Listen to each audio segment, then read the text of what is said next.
Between 1972 and 1975, the armies of North and South Vietnam clashed in some of the greatest battles of the Vietnam War.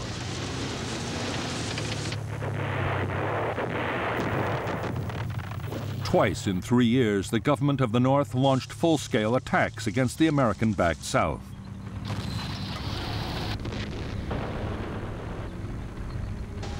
What had been a war of hit-and-run and ambush became one of huge set-piece engagements between conventional armies.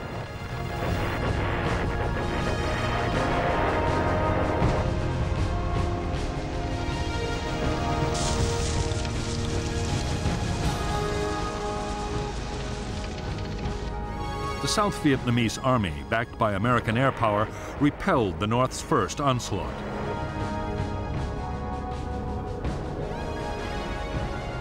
Over North Vietnam, the heaviest airstrikes of the war came close to bringing the country to its knees. But the North's second great offensive proved unstoppable.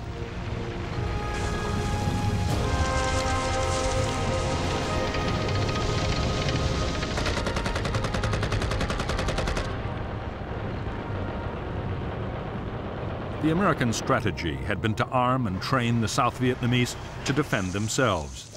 American combat troops had gone. For South Vietnam, the result was catastrophe.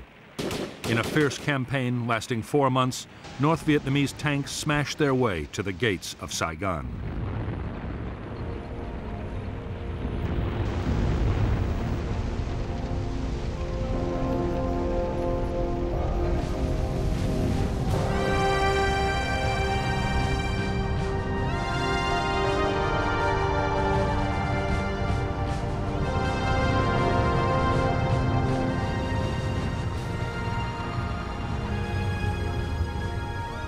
Hanoi's strategy for 1969 was to keep up the pressure in South Vietnam.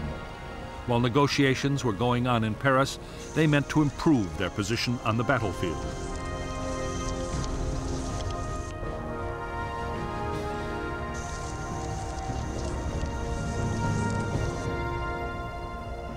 Half a million American troops were now deployed in the South.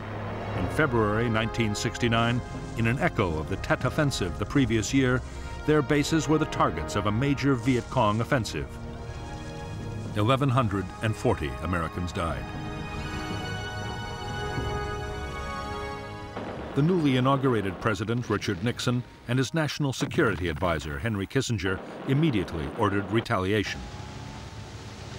American B-52 bombers dropped 500,000 tons of bombs on Viet Cong base areas along the Vietnam-Cambodia border in a secret campaign codenamed Menu. Congress was not informed, and the flight logs and target destinations were falsified to hide the fact that the bombs were falling on Cambodia, a neutral country. At the same time, U.S. and South Vietnamese troops began to advance towards the Cambodian border.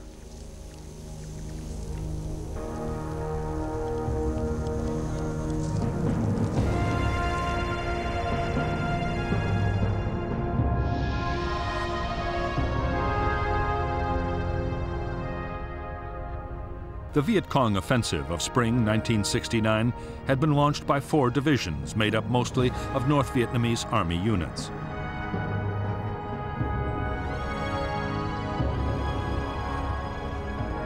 After bitter fighting, the NVA battalions pulled back.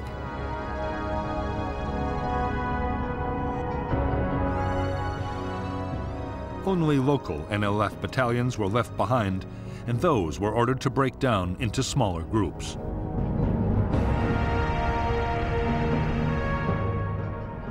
In turn, big American units were also broken down and spread out over a wider area of countryside.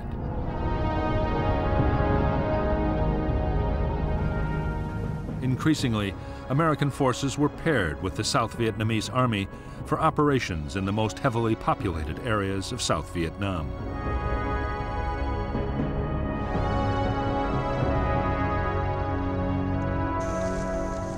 In April 1969, a gruesome benchmark was reached which added to the pressure for Vietnamization.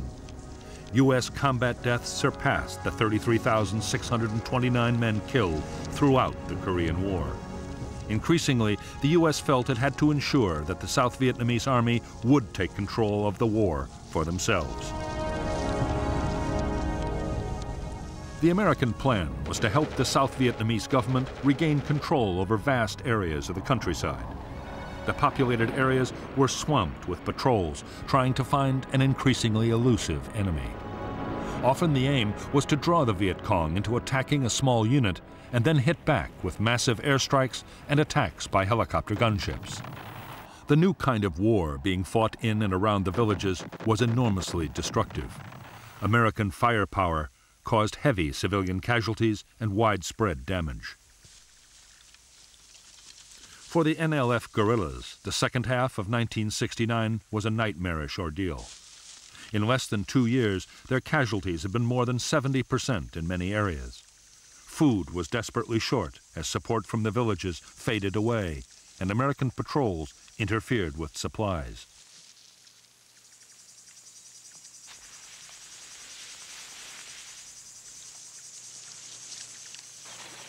Meanwhile, the Phoenix program, a campaign run by the American Central Intelligence Agency and staffed by American and South Vietnamese soldiers, killed up to 40,000 people suspected of being NLF sympathizers.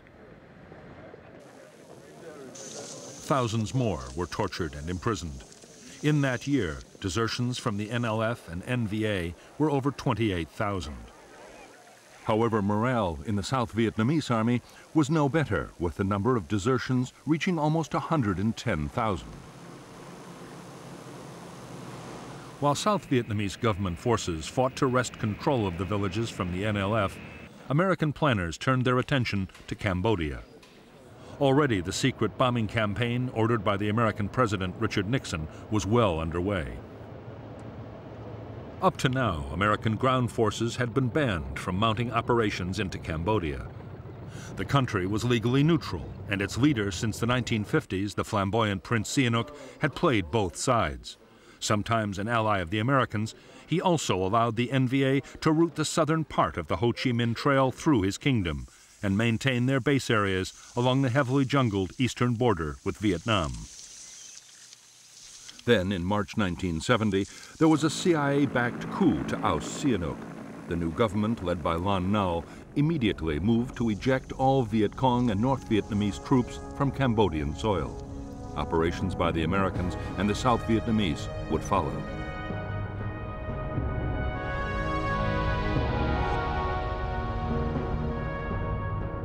The Viet Cong base areas inside Cambodia were attacked from the west by the Royal Cambodian Army. North Vietnam quickly diverted army units to defend them.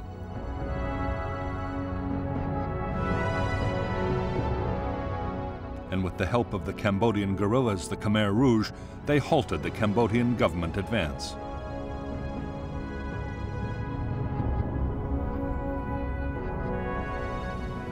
Meanwhile, the Americans and the South Vietnamese had deployed powerful forces on their side of the border.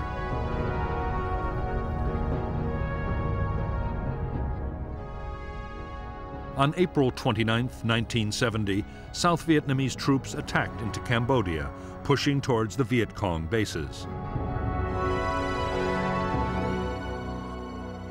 2 days later, the U.S. force of 30,000, including elements of 3 U.S. divisions, mounted a second attack. The next target was a base area in the Se Sam Valley. Soon after, more assaults were mounted further south.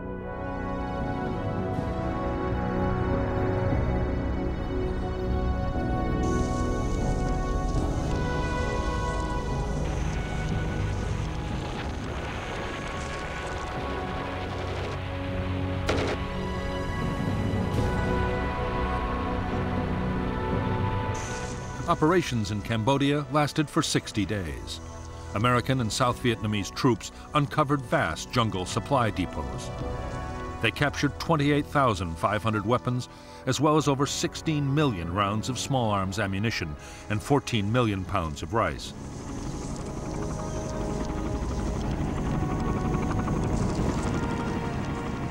Although most Viet Cong troops had managed to escape across the Mekong, there were over 10,000 NVA and NLF casualties. However, when the South Vietnamese commander was killed in a helicopter crash, his forces withdrew. When news of the Cambodian incursion broke in the United States, there was public outcry. Many believed that in spite of President Nixon's promises to get out of Vietnam, he meant to expand the war.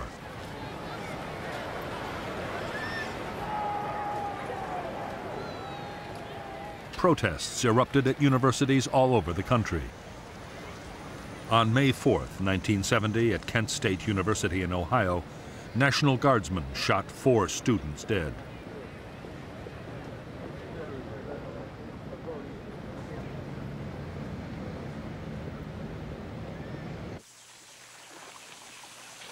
The deep divisions about the U.S. role in Southeast Asia were having a powerful effect on American troops in Vietnam.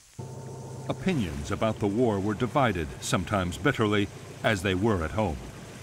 Added to the conflict were growing tensions between the races and between social classes. It was a volatile and sometimes dangerous mix.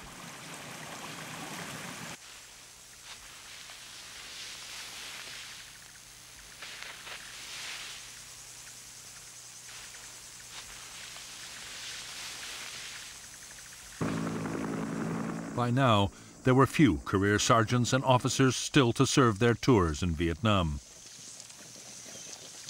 Down to Romeo, we can move back down to the Whiskey on the Romeo and make a 3-shipper in a hurry. Much of the burden of maintaining discipline was falling on newly promoted and often inexperienced leaders. Between 1969 and 1971, the U.S. Army would record more than 700 attacks by troops on their officers. 83 officers were killed and almost 650 were injured. Many attacks were by fragmentation grenades rolled into the victim's tent, a practice known as fragging. The whole discipline problem was aggravated by widespread drug abuse.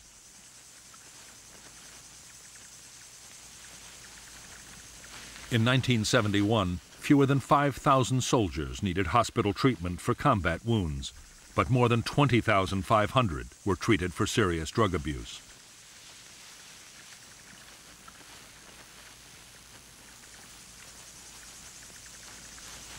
By this time, it was plain to most soldiers that the United States would pull out of Vietnam. 100,000 troops had been withdrawn, and Nixon had promised another 150,000 would leave within a year. No one wanted to be the last American soldier to die in Southeast Asia.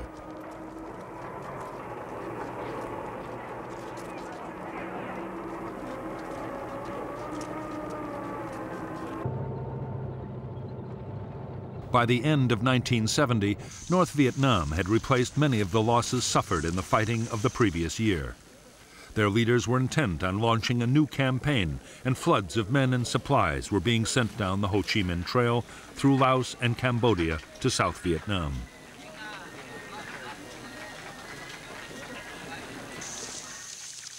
The buildup was soon detected by the Americans. U.S. commanders begged for permission to attack into Laos and once and for all destroy the supply lines down the Ho Chi Minh Trail.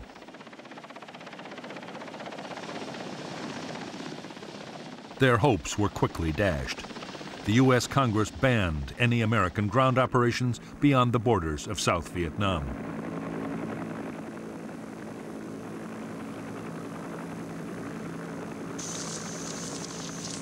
This time, Saigon's forces would have to go it alone. If successful, the administration argued, they would gain 2 years in which to build the South Vietnamese army.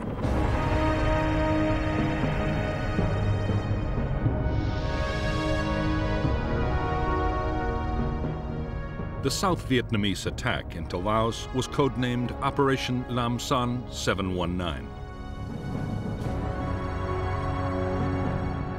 The offensive opened with the U.S. Army's 24th Corps clearing Route 9 to Khe Sanh.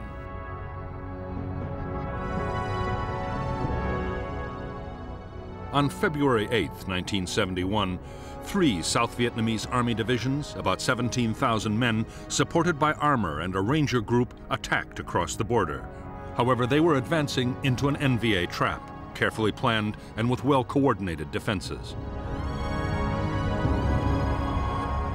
The targets were 2 major North Vietnamese Army bases, known as 611 and 604.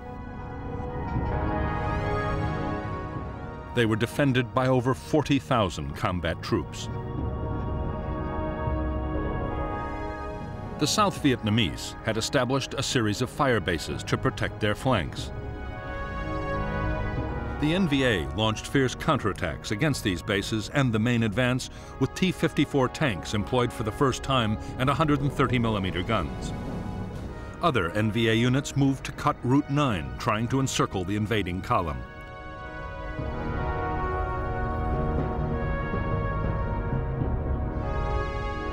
Two South Vietnamese battalions were eventually airlifted into Tec Pon.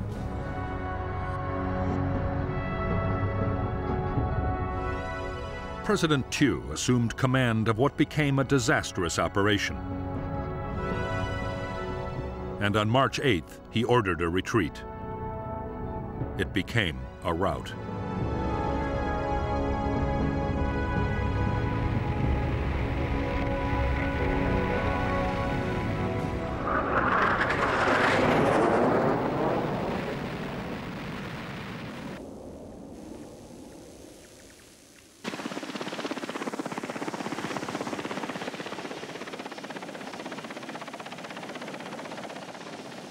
More than 9,000 Southern troops were killed or wounded.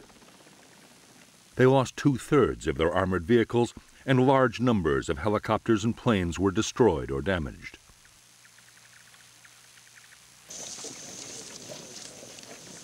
A crucial test of the South Vietnamese Army's ability to fight without American support had ended in humiliation.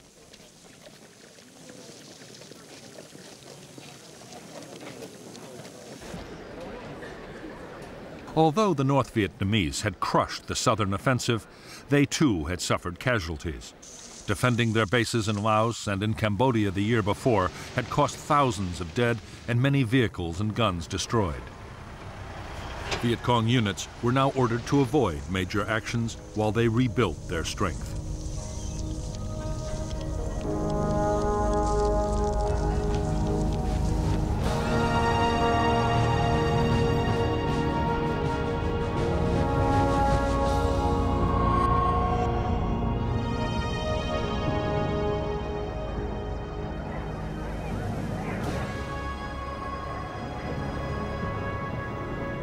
Since the death of Ho Chi Minh in September 1969, Prime Minister Pham Van Dong, Le Duan, the Communist Party leader, and General Giap, the defense minister, were determined not to abandon Ho's legacy.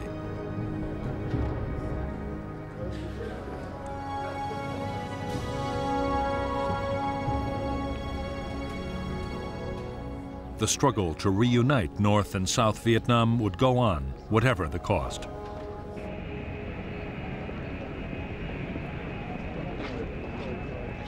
Since the Americans had begun to withdraw troops from the South, Northern leaders had been faced with a dilemma. Should the North wait to mount another major offensive until after the Americans had gone, or should it keep up the momentum?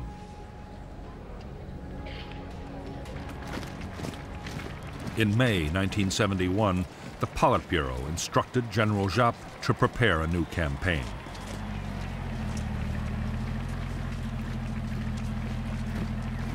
For some time, the North's strategy had been to fight and negotiate at the same time. Talks with the Americans and the South Vietnamese had been going on in Paris, but there was no progress.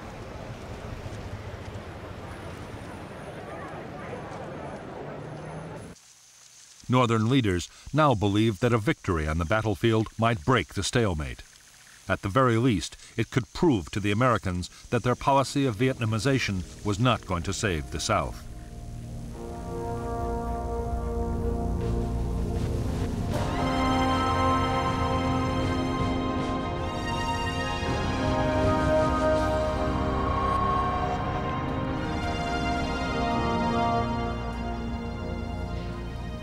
Although the U.S. President Richard Nixon believed that Vietnam was damaging the United States at home and abroad, he was not prepared to make peace at any price.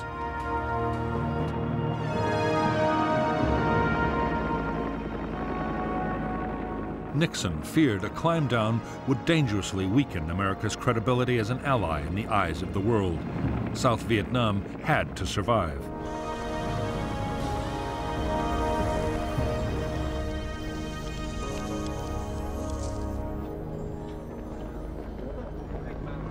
As well as the formal peace negotiations in Paris, there were also secret meetings between Henry Kissinger, Nixon's national security advisor, and the North Vietnamese.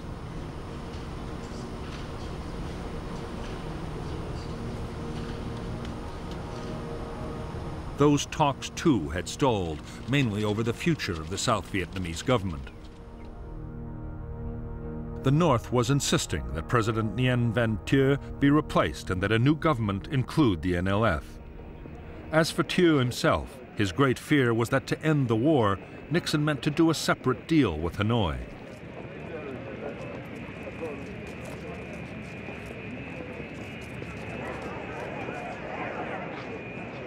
In fact, Nixon and his advisor, Henry Kissinger, were looking not to North Vietnam, but to Moscow and Beijing. Nixon's hope was that the Chinese or the Russians would put pressure on the North Vietnamese to compromise. In February 1972, he embarked on the first visit by an American president to Communist China.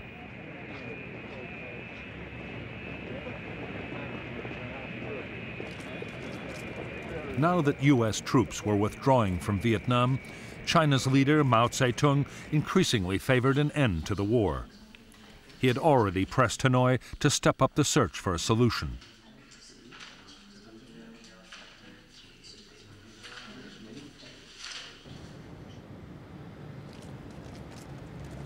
Neither Nixon nor his advisors were aware of it, but because of centuries of mistrust, North Vietnam had no intention of listening to the Chinese.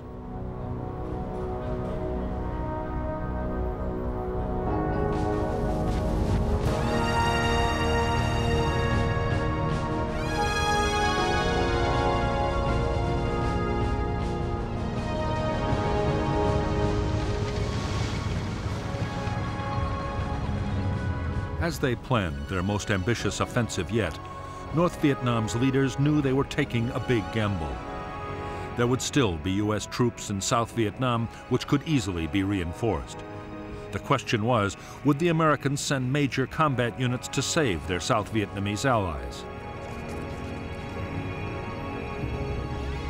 Northern planners decided that in an American election year, they would not.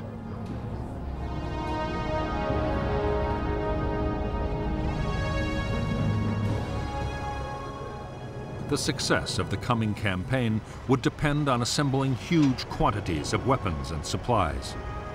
That meant more aid from both the Soviet Union and China.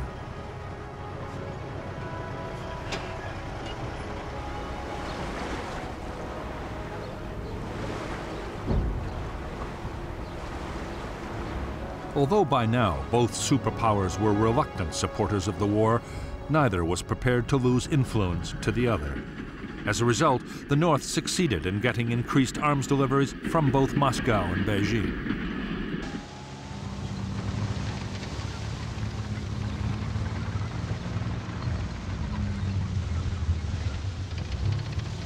More than any offensive they had launched before, this one would depend on speed and mobility. For the North, it would be a new kind of battle, using tanks and artillery to smash through enemy lines. The plan foresaw 3 major armored thrusts slicing deep into South Vietnam.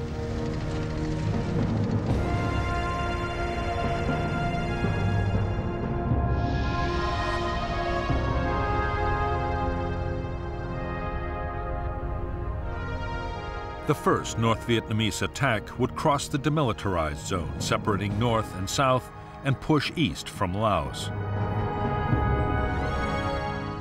2 whole provinces and the cities of Quang Tri, Hue, and Da Nang would be captured.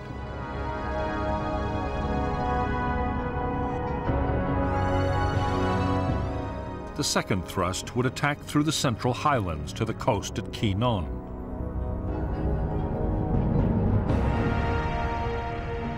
The third assault would strike from Cambodia and capture An Lac. There, a provisional revolutionary government would be established for the south. If resistance was still light, units would press on and capture the capital, Saigon.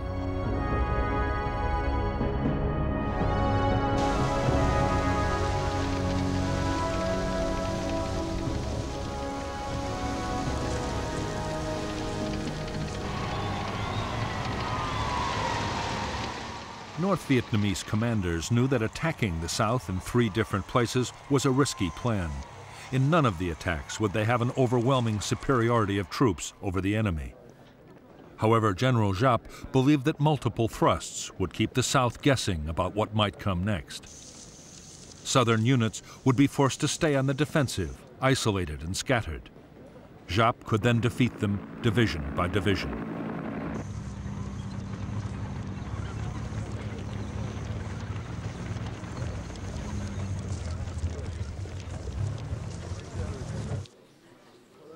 Northern leaders calculated that even limited success would leave the NVA in control of large areas of South Vietnam.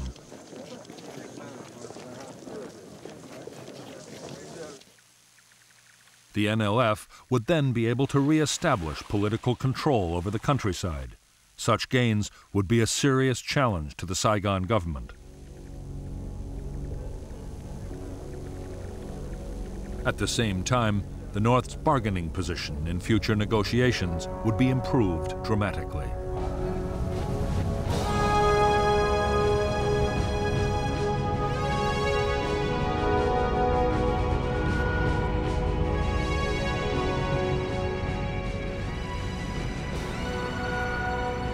By January 1st, 1972, only 133,000 U.S. servicemen remained in South Vietnam. 2/3 of American troops had gone in 2 years. Australian and New Zealand contingents were also about to leave, and South Korean forces had already begun to return home.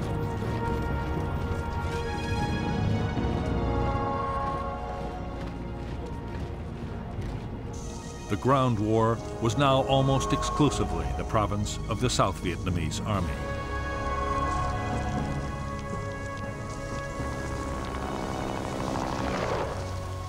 As Vietnamization had gone on, U.S. field commanders had been under orders from Washington to keep American casualties down.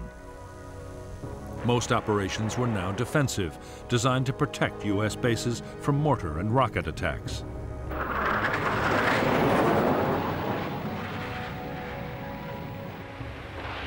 American air power was also being used in a different way. U.S. fighter bombers were still mounting vigorous attacks on the Ho Chi Minh Trail in Laos. More than 70,000 sorties in 1971.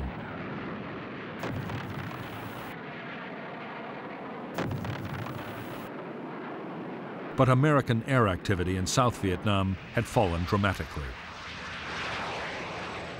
There, the South Vietnamese Air Force was expected to look after most ground support operations.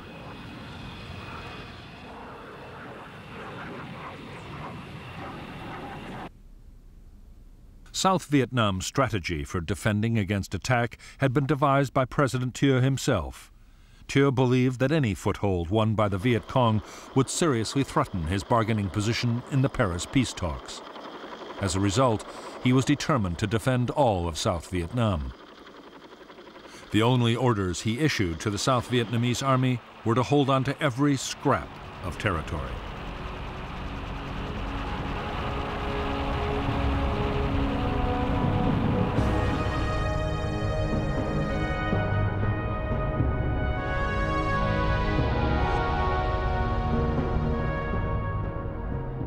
The front line of the South Vietnamese Army's defense was a string of forts and outposts along the borders.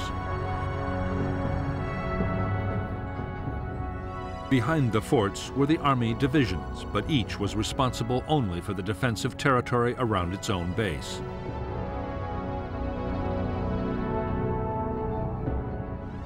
The South's Joint General Staff also held a reserve of airborne and marine troops to act as a fire brigade in the event of an attack. The defense would be backed up by American strike aircraft, U.S. carriers in the Gulf of Tonkin, and B-52 bombers.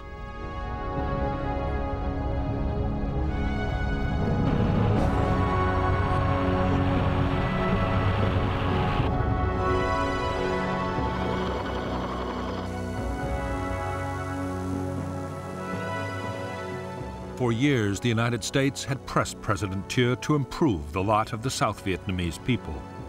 Only then, the argument went, could support for the NLF in the countryside be undermined. By early 1972, Thieu had begun to introduce some of the reforms the Americans had wanted. Thieu introduced a program to give peasants ownership of the land they tilled. A school was established to train local headmen to administer their villages.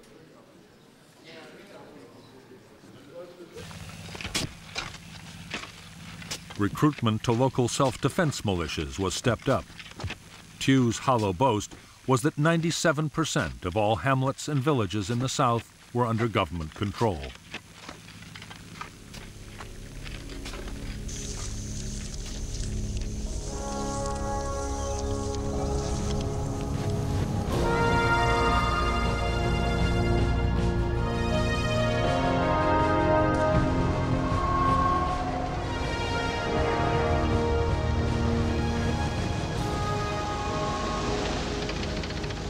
By the eve of the planned offensive named Operation Nguyen Hue, after an 18th century national hero, the North Vietnamese army had been transformed.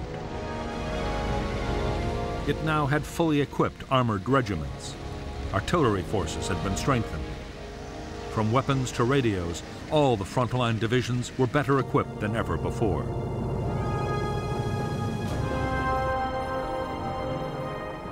The port of Haiphong was still jammed with Soviet shipping delivering military supplies.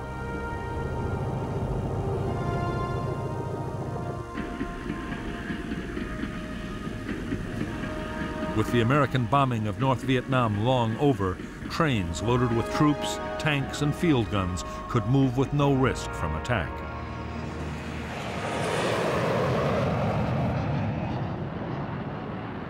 The North Vietnamese Air Force had more than 200 jet fighters which patrolled energetically over southern North Vietnam. But they rarely flew over the supply trails in Laos where American aircraft were most active. Nor would they play any direct part in the planned offensive.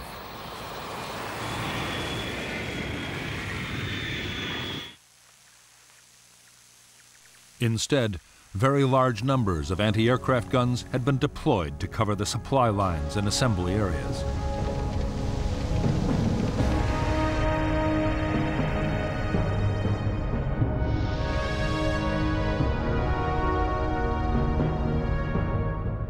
Above the demilitarized zone, General Giap deployed 2 divisions, including the elite 308th and 3 independent infantry regiments.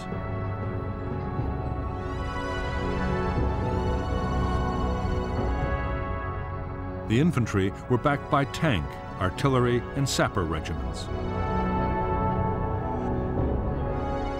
Another division was poised in Laos, opposite the former U.S. base at Khe Sanh.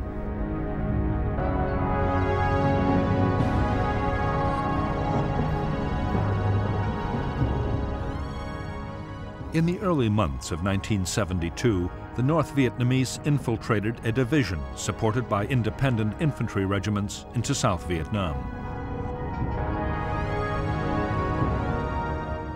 Another 2 divisions were already on the coastal plain. More divisions were deployed on the western border.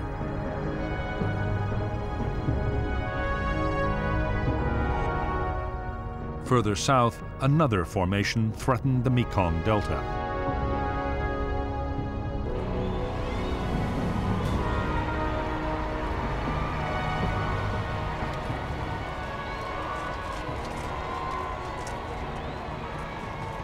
Until now, North Vietnam had been fighting an infantry war. Its army in the field could maintain its operations as long as food and ammunition lasted. The coming offensive would be very different. A modern conventional battle of firepower and maneuver would pose a whole range of completely new problems.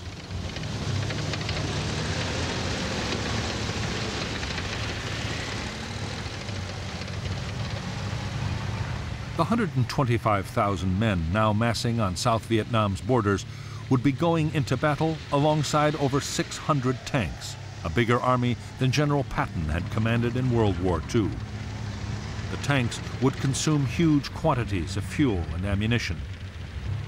The infantry would have to keep up with the armor, and that meant large numbers of trucks.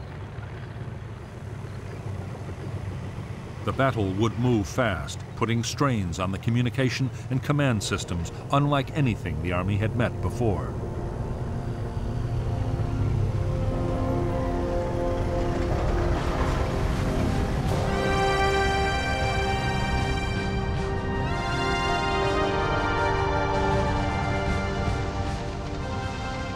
The main North Vietnamese Army tanks were the Soviet-designed T-54 and T-72, and their Chinese copies.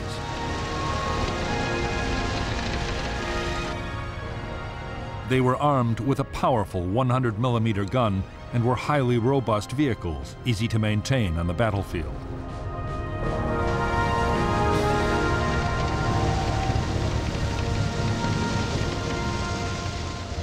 Some units were also equipped with the World War II vintage T-34 tank. The T-34 was armed with an 85mm gun and was even simpler to operate and look after.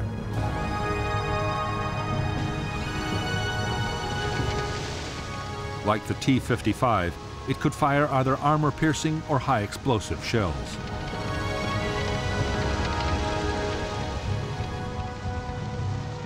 The NVA also deployed a light tank, the PT-76.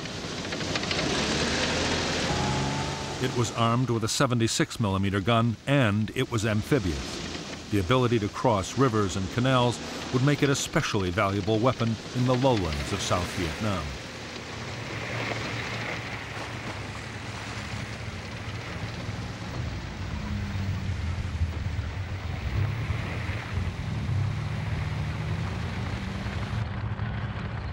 North Vietnamese artillery ranged from the superb Soviet-made 130mm field gun to rockets and mortars of every size.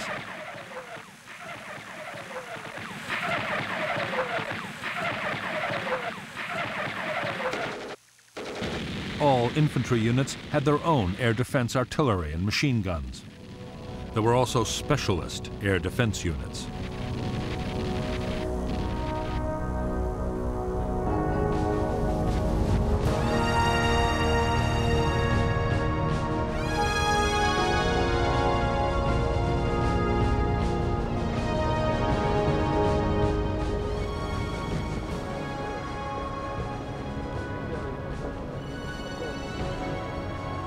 In 12 years of war in South Vietnam, Laos, and Cambodia, Viet Cong forces had suffered appalling losses. By early 1972, over 600,000 North Vietnamese Army troops and NLF had died. As well as those killed in battle, many thousands had perished from disease and American air attacks on the long journey down the Ho Chi Minh Trail.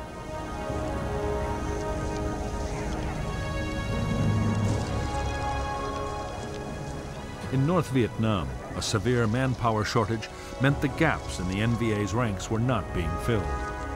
In the 3 months before the spring offensive, every male between the ages of 14 and 45 was called up. For the first time, the ranks of draftees even included the relatives of senior party officials.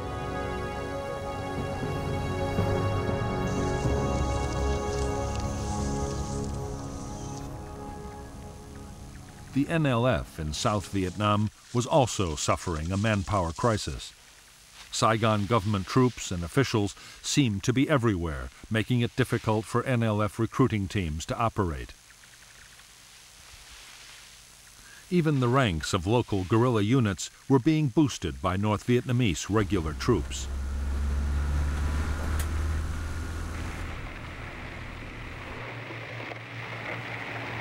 The Northerners faced a host of problems, not least the lack of friends and relatives to provide information, food, and a hiding place.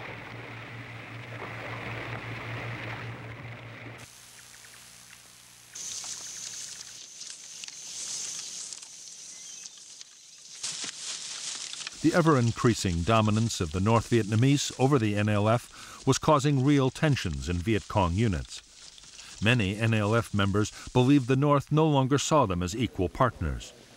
There was a growing fear that once victory was achieved, Northerners would simply take over the South.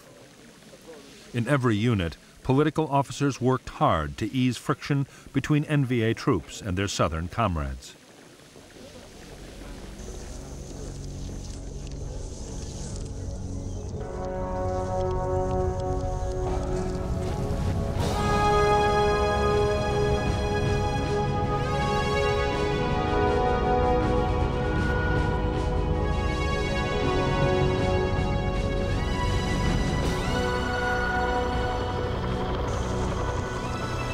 By January 1972, the armed forces of South Vietnam had grown to over 1 million men.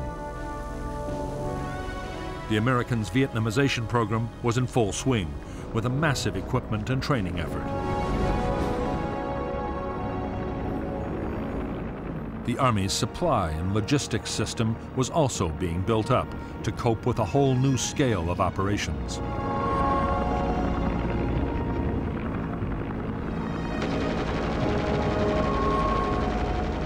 Where once the South Vietnamese had been expected to get by on World War II surplus, the Americans were now providing advanced weaponry.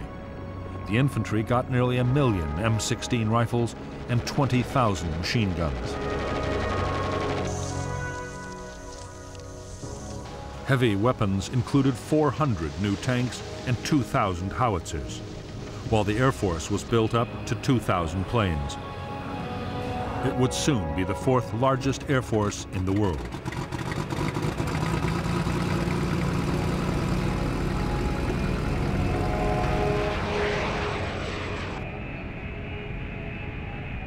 Transforming the South Vietnamese Army into a modern fighting military machine was not proving easy. American tanks, helicopters, and aircraft arrived with their maintenance manuals in English. South Vietnamese personnel, training to be technical specialists, had first to go through language school. Most American advisors agreed that building up the South Vietnamese armed forces into a credible defense was going to take more time than anyone had realized.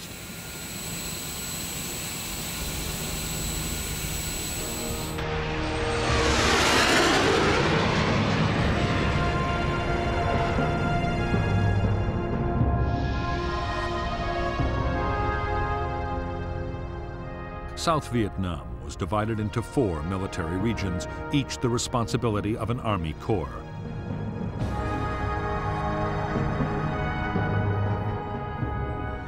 Altogether, the South fielded 11 infantry divisions and an airborne division, 3 Marine brigades, 10 Ranger groups, and 4 brigades of tanks. The Air Force deployed 9 squadrons of combat aircraft, 14 of helicopters, and 3 air transport squadrons.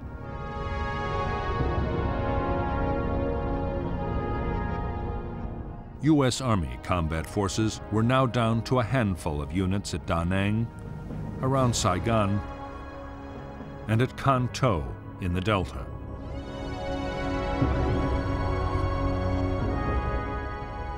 The Air Force also had 2 tactical fighter wings, a reconnaissance wing, and a B-52 wing in Thailand.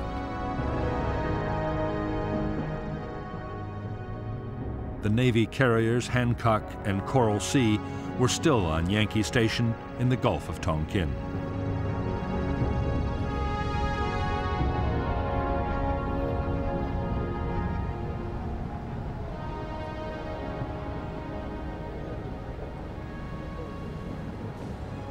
By early 1972, many of the 133,000 U.S. ground troops in South Vietnam were occupied closing up bases and preparing to withdraw. But aviation units of the Army, Navy, and Air Force were still operating, as were logistics and communications specialists. So were 1,400 Army and Marine advisors attached to South Vietnamese units.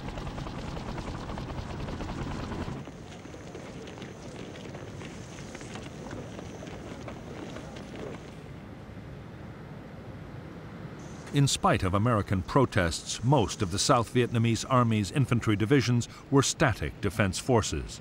Their orders to hold territory at all costs meant that they had little incentive to use their new armored vehicles and helicopters. Nor were they developing the skills to fight fast-moving offensive battles.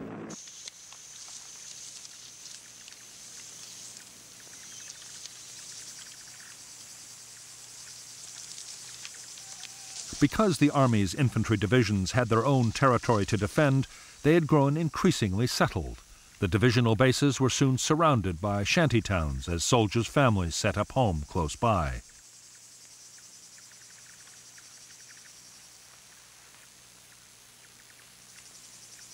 Bribery could secure a permanent posting, and soldiers ordered to move sometimes refused. In 1971 alone, over 140,000 government soldiers deserted.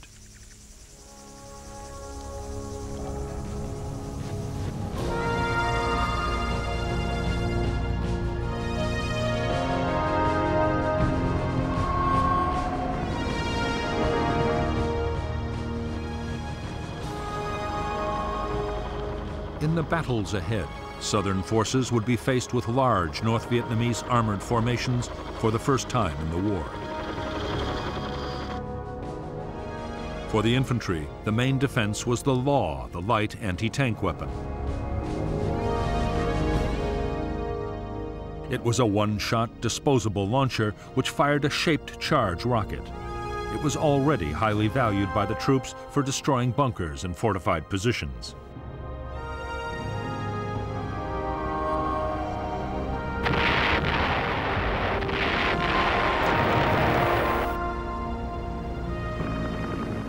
It was the Americans who still had the most mobile and powerful anti-tank defense.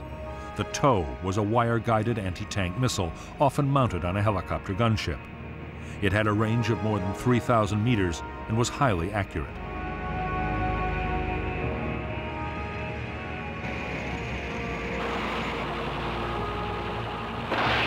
As long as the gunner kept his sights on the target, the weapon's computer system would ensure a hit.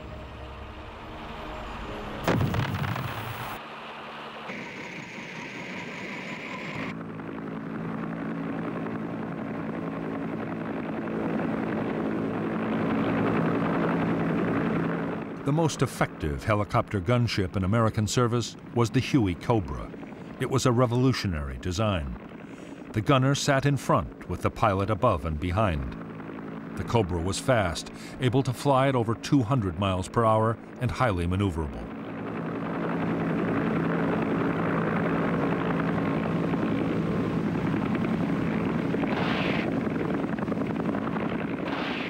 It could carry a devastating array of weapons: miniguns, automatic grenade launchers, a multi-barrel 20mm cannon, and 76 rockets.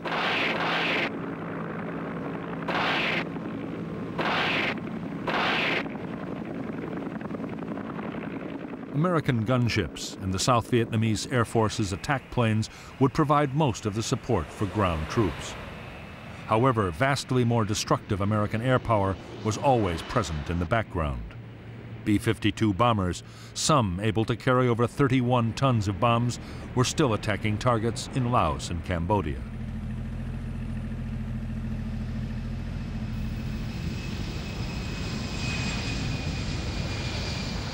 The Americans also had the most advanced supersonic strike aircraft in the world.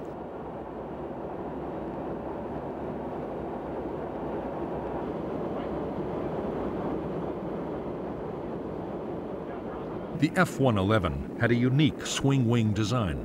With the wings extended, it could make low-speed landings. In swept-back configuration, it could fly at 1,600 miles an hour. The F-111 had advanced computer navigation and could bomb targets at night and in the worst weather.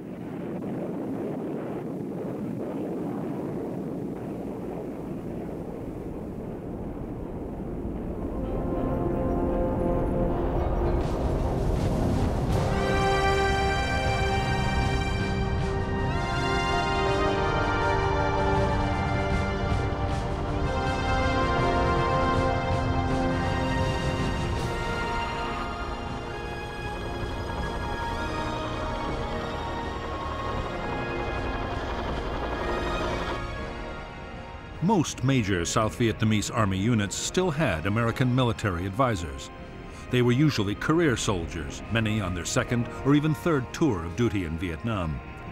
The main role of advisors to infantry units was to coordinate the vast array of American firepower still on call. They also offered encouragement and tactical advice.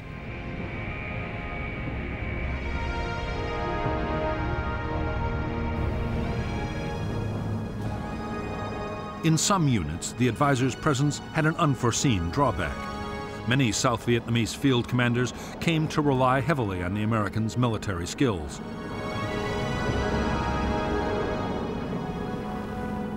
As the months went on and advisors were gradually withdrawn, large numbers of South Vietnamese officers would find themselves unable to command on their own.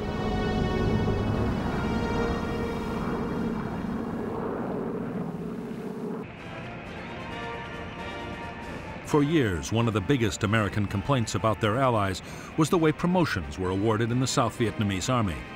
Political patronage was rife. The social connections of senior officers were far more important than their professional competence.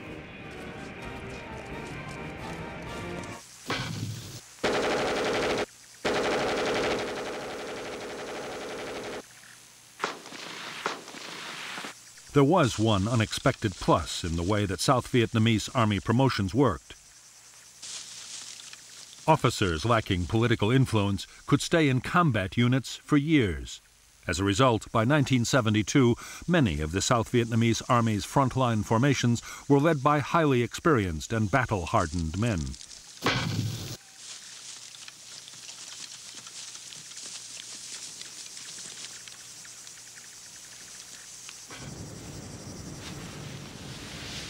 Amongst the many problems besetting the South Vietnamese armed forces, poor training was one of the worst.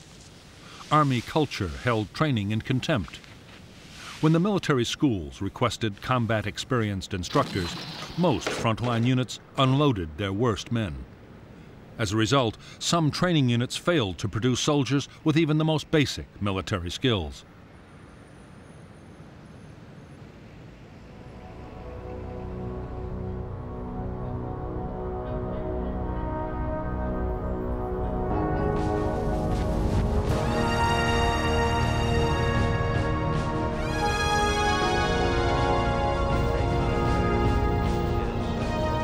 President Nixon meant to follow his triumphant visit to China by next going to Moscow.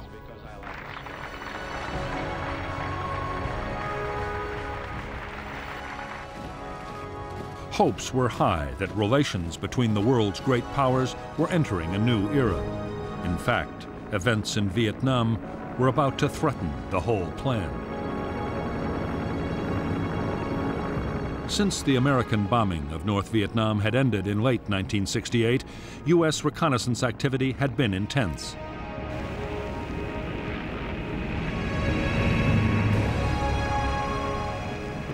As well as conventional reconnaissance planes, the Americans deployed the top-secret Blackbird. The SR-71 could fly at 2,000 miles an hour and operate at 70,000 feet, well above anti-aircraft defenses.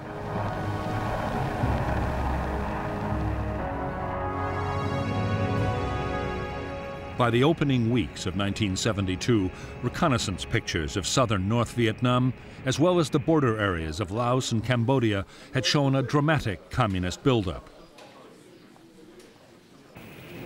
They photographed 7,000 to 8,000 trucks waiting in supply depots ready to go. The American response was to launch heavy airstrikes against the troop concentrations. U.S. intelligence believed the North Vietnamese blow would fall before the end of January 1972. When the month passed without incident, Saigon relaxed its vigilance. Senior South Vietnamese officers hoped that the preemptive airstrikes and the increasing strength of the army had forced the North to think twice.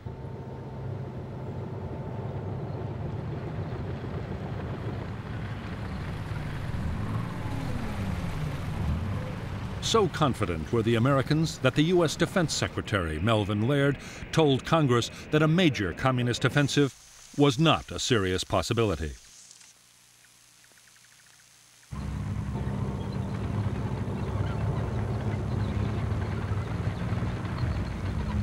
Only 5 weeks later, he would be proved shockingly wrong.